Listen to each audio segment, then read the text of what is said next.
Welcome to the Learning Pines YouTube. We hope this video helps. You begin by making sure both devices share the same Apple ID and are on the same Wi-Fi network. Bluetooth should be enabled. Once done, open Settings on your iPhone and go to Phone right arrow calls on other devices. Turn it on and permit your Mac.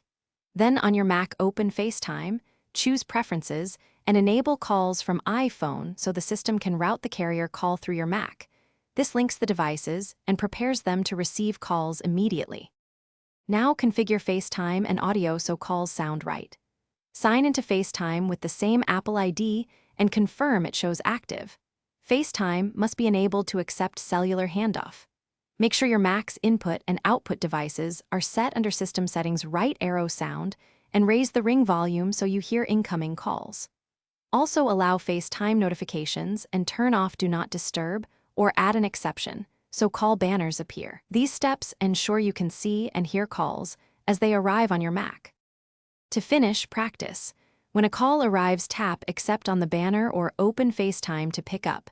You can also call from Contacts, Spotlight, or phone links in Safari.